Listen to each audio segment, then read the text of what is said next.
Hello, welcome to Lecture 6 of Circuits 1. As usual, today we'll start out with a little bit of review. I want to recap the equations governing parallel and series resistance combinations. After that, I will spend the bulk of the lecture talking about examples of circuit reduction. I think the best way to learn how to do this is just to see it being done, identify different combinations of parallel and series circuit elements, see how to go about an analysis approach. Towards the end, I'll try to do a practical application in which we use a voltage divider to perform a temperature measurement.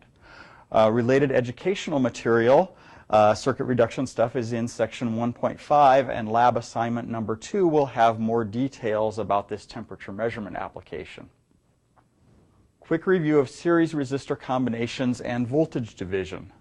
If I have some series combination of resistors which are powered by some voltage source V sub S, the current I through all of these resistors is identical.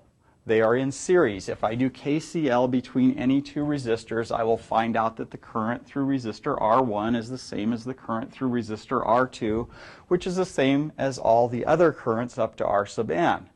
It turns out that I can replace this series combination with a single equivalent resistance Req.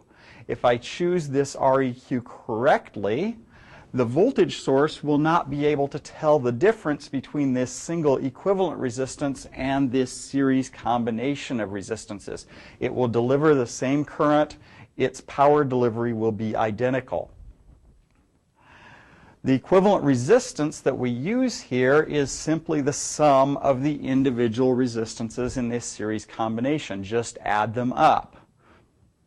Now, once we've done this, we can also use a voltage divider formula to find the voltage drop across any individual resistance. For example, if I'm interested in the voltage drop across the resistor R sub K, the voltage drop across that resistor V sub K is just the total voltage drop across this combination divided by the equivalent resistance and multiplied by this individual resistance. So what I'm doing is essentially taking the percentage of the resistance that RK is to the total resistance and multiplying that by the total voltage drop to get the individual voltage difference across that resistor. Parallel combinations of resistors are as shown. I have a current source here. These resistors are in parallel. They all share the same voltage drop V. If I do KVL around any of these loops, I will find that each of these resistors has the same voltage drop. Since they have the same voltage drop, by definition, they are in parallel. In this case, I can also replace this combination of parallel resistances with a single equivalent resistance. I can place that resistance in series with the source. I will get the same voltage drop across this resistance that I get across any of these individual resistors. The voltage drop hasn't changed. The source can't tell the difference between this circuit and this circuit. For equivalent resistances of parallel combinations, you invert each of the individual resistances. Add those up and then invert the result. As we mentioned last time, we're actually working with something called conductance. Conductance is the inverse of resistance. So I add up all the conductances of these individual resistors. That gives me the conductance of the total overall parallel combination. 1 over that total combination conductance gives me the equivalent resistance. I can also use a current divider formula to find the current through any individual resistor in this combination. That equation is that the individual current is the total current into this combination times the equivalent resistance divided by this individual resistance. We've kind of inverted our previous voltage divider relationship. Now, whenever engineers generate a number, a result, it's a good idea to be able to check it against your gut instinct or your intuition about what that should be. Now, if you calculate a series resistance, that's kind of easy. you know that you're going to come up with an overall equivalent resistance that's higher than any of the individual resistances. You're adding up a bunch of resistances. Parallel resistances are not as intuitive to double check, but there are still some possibilities here. The equivalent resistance of a parallel combination is going to be less than the smallest resistance in that combination. As I combine resistors in parallel, the overall resistance of that parallel network goes down. In fact, it lies between a fairly wide range, but it gives you an option for checking things. The equivalent resistance is going to be less than the minimum resistance or the lowest resistance in the network, but it will be greater than or equal to that lowest resistance divided by the total number of resistors. So when you calculate a parallel resistance, at least take a quick look at it, double check, make sure you didn't forget to invert something or do something silly that's leading you to a wrong result. Now I want to revisit a couple of examples that we did previously, but using some shortcut methods provided by circuit reduction techniques. We had talked already about non-ideal power sources. They were used to do some limiting of power delivery to a load. We loaded them and we looked at the power output of the non-ideal sources, and we found out that we liked what we saw. However, that analysis method was a little tortuous. It took us a while to do. It turns out that it's actually extremely easy if you take advantage of circuit reduction techniques. This is our old loaded voltage source. Remember, our non-ideal voltage source consists of an ideal voltage source in series with a source resistance. We then added a load resistor to that, and we were looking for the load voltage. Once we found the load voltage, we could get the power delivery by the voltage squared over R. Well, all of these elements are in series. If we're looking for a specific voltage in that series combination, we can use a voltage divider formula. So V load is simply the total voltage across this combination times the ratio of R load to the combination of R load and RS. So by inspection, without doing any additional analysis, we can just claim that V load is this voltage times R load over R load plus RS. Took us a while to get to that result before. Our loaded current source looks like a parallel combination of stuff. Okay? I have a current source in parallel with a source resistance, which forms my non-ideal current source. I then add a load to that combination. I have a current source with a parallel combination of resistors. We wanted to find the current through R load. Once we found that current, we could use it to determine the power delivered by the non-ideal current source. Well, this is just a current divider.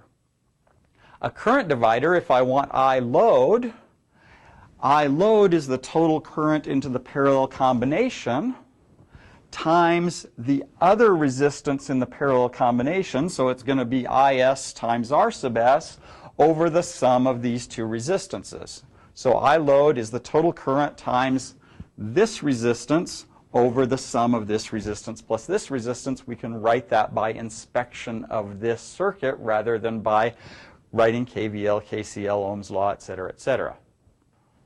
Now I just want to do a few examples of circuit reduction applied to circuit analysis.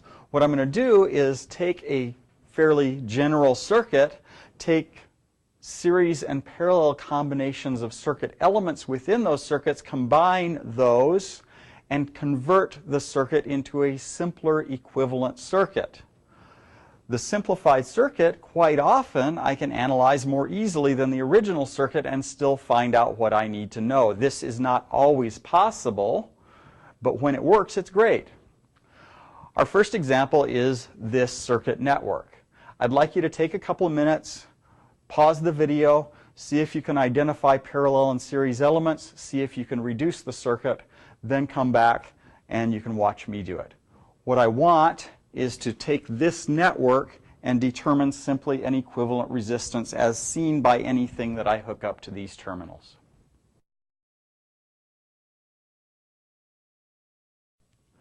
Okay, I want to combine these resistors so that they become a single resistance with the same resistance as seen from these terminals here. So I'm going to look for parallel and series combinations. These two resistors here look like they're in parallel. They share the same voltage drop. If I did KVL around this little loop, I'd find out that the voltage across this one is the same as the voltage across this one.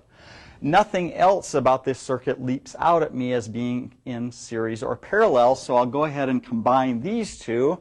Then I'll add that equivalent resistance back in there and see what other simplifications I can do. So if I take a look at this combination, 6 ohms and 12 ohms, the equivalent resistance of a parallel combination of two resistors. Two resistors, as you recall, were a special case. I can multiply these two resistances together and divide by the sum of the resistances. So the equivalent resistance of this particular combination can be determined as 6 ohms times 12 ohms over 6 ohms plus 12 ohms. So this becomes 6 times 12. 12 is 2 times 6, so this becomes 6 times 3. So that becomes 4 ohms overall. I can take these two resistors and replace them with a single 4 ohm resistor. I'm going to redraw the circuit because that will help me identify other combinations of series and parallel resistances.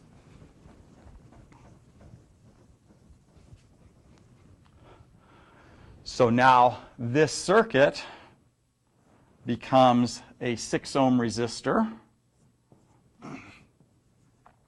I determined that the equivalent resistance of these two was 4 ohms, and then I have a 2 ohm resistor.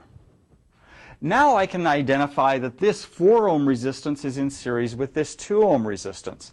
Neither of these individually can be identified as being in series with the 2 ohm resistor, but once I've simplified it, then I can combine these two. Series resistances just add directly, so this circuit can become this 6 ohm resistance. 4 plus 2 is another 6 ohms. So I've combined these two into a single resistance. My circuit now looks like this.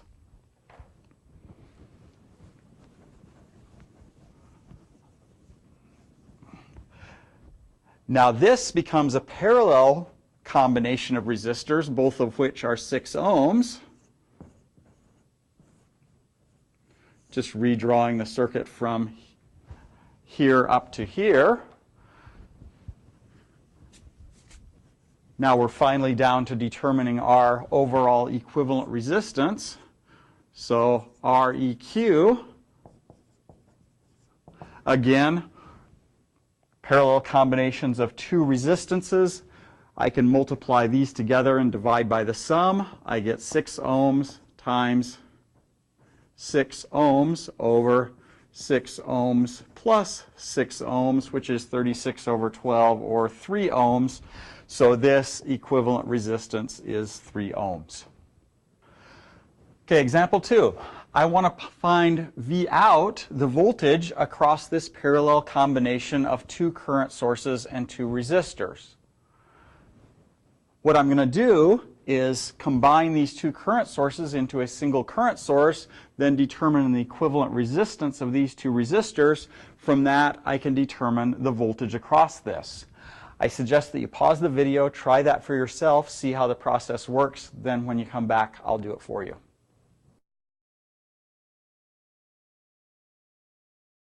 The first thing I'm going to do is combine these two current sources. The overall effect of these is to put 2 amps into this upper node with one current source and take 1 amp out with the other current source.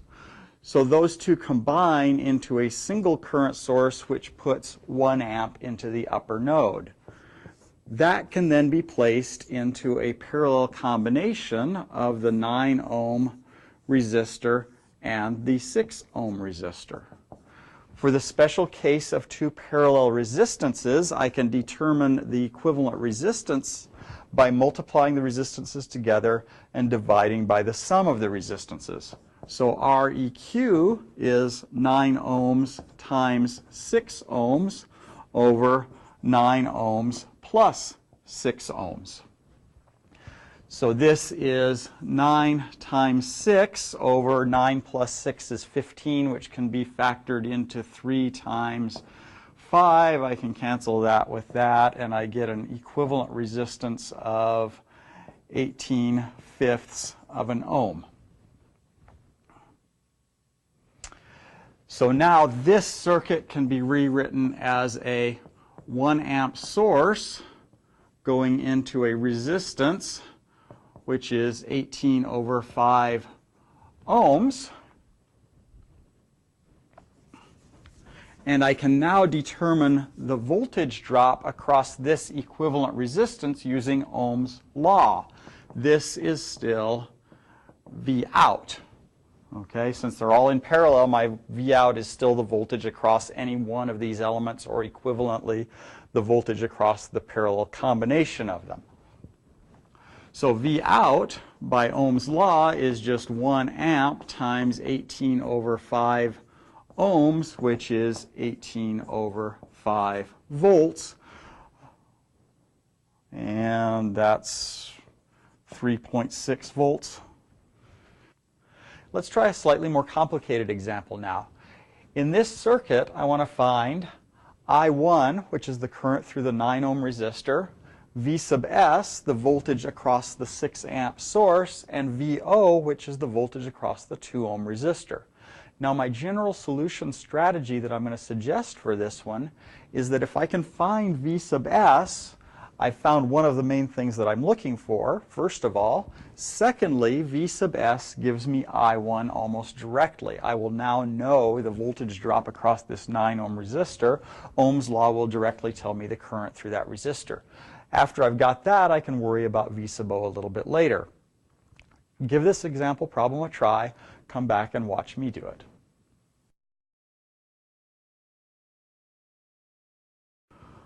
Okay. This 1 ohm resistance and this 5 ohm resistance are in series. Okay, KCL tells me that the current through here is the current through there. I can combine those into a single equivalent resistance directly, which has a resistance of 1 plus 5, which is 6 ohms. Then I have a 6 ohm resistor in parallel with this 2 ohm resistor. So let me reduce this section of this circuit as follows to be this 2 ohm resistor in parallel with the 6 ohms, which is the series combination of 5 ohms and 1 ohm. The equivalent resistance of a parallel combination of two resistances is the product of the resistances divided by the sum of the resistance. So the equivalent resistance of these two resistors is 2 ohms times 6 ohms over 2 ohms plus 6 ohms, or 12 ohms divided by 8 ohms. 12 over 8 is 1.5 ohms. Okay. So now I'm going to substitute a single 1.5 ohm resistor in for these guys and then continue on with my circuit simplification. I'll go on to the next slide to do that. Okay, now I've replaced that network of 3 resistors on the previous slide with an equivalent 1.5 ohm resistor. I can now continue to simplify this circuit. This 3 ohm resistance in series with this 1.5 ohm resistance is an equivalent resistance of 4.5 ohms. I just add the resistors if they're in series. So this circuit becomes a 6 amp source with a 9 ohm resistor in parallel with a 3 plus 1.5 ohm resistor, or a 4.5 ohm resistance. Again, we have a parallel combination of 2 resistors. I can take the product of the resistances, divide that by the sum of the resistance to get the equivalent resistance.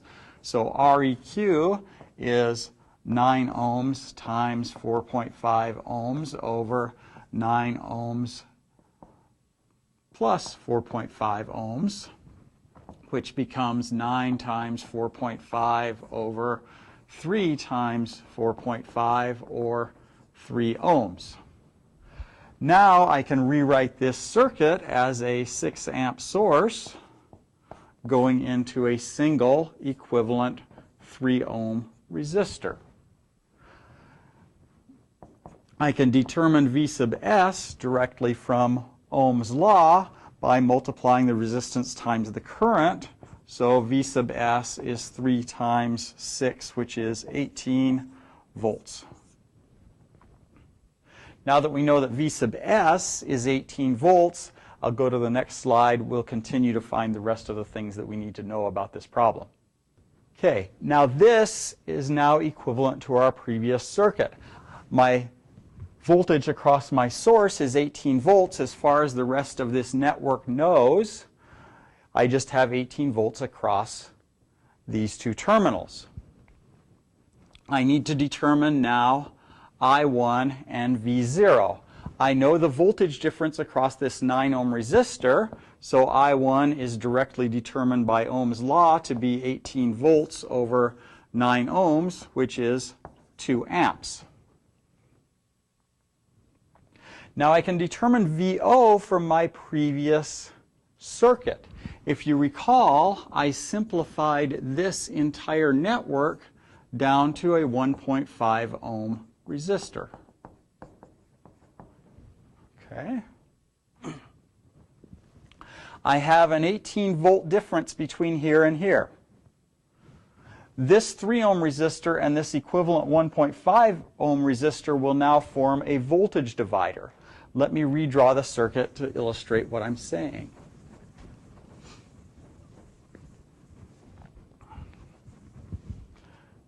So I can redraw this circuit as an 18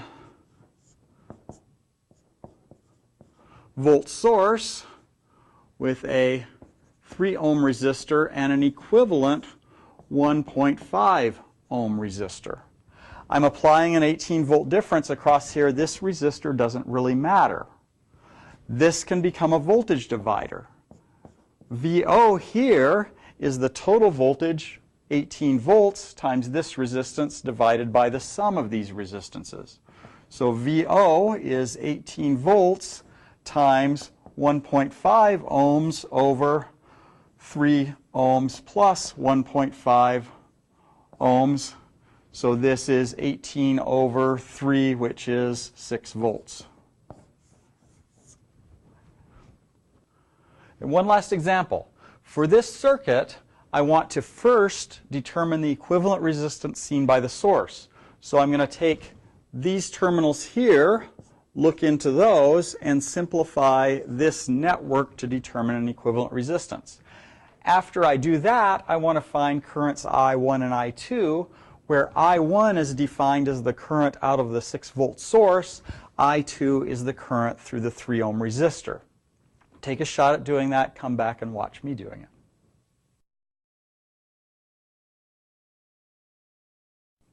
My first step is to determine an equivalent resistance for this overall resistive network as seen by these terminals here. These two resistors form a series combination. I've been slightly misleading on purpose here to set them up so that they kind of look at first glance as if they're in parallel, right? They're set up to look in parallel.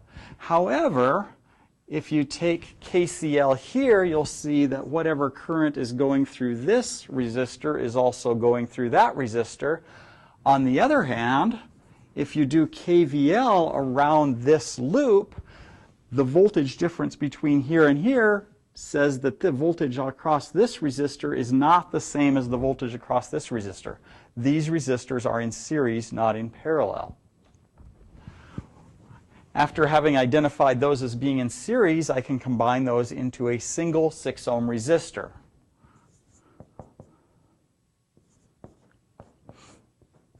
So I have a 3 ohm resistor that I haven't touched. I have this 6 ohm resistor that I haven't touched.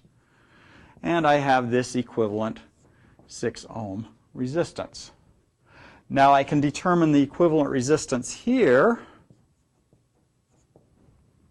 as follows. Remember, the equivalent resistance of a set of parallel resistors is 1 over the sum of the conductances. So I have 1 over 3 ohms plus 1 over 6 ohms plus 1 over 6 ohms. I can also do this problem by successively combining pairs of resistors. A 6 ohm resistor in parallel with a 6 ohm resistor is going to simplify down to a single 3 ohm resistor.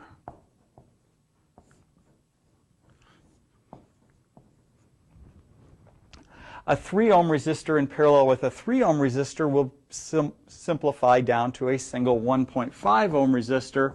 So this equivalent resistance should turn out to be 1.5 ohms. So now I found the equivalent resistance that I want out of this circuit.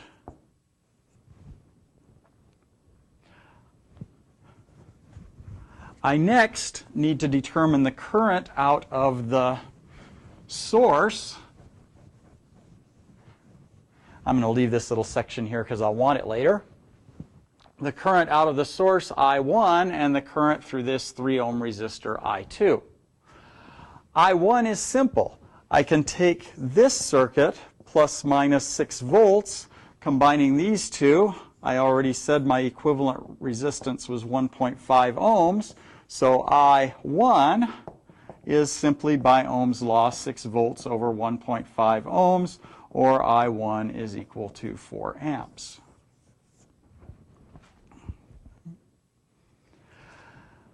Now, if I know I1 is 4 amps, I can use this intermediate step in order to find I2, right? Because I've simplified this whole network down into this 3 ohm resistor.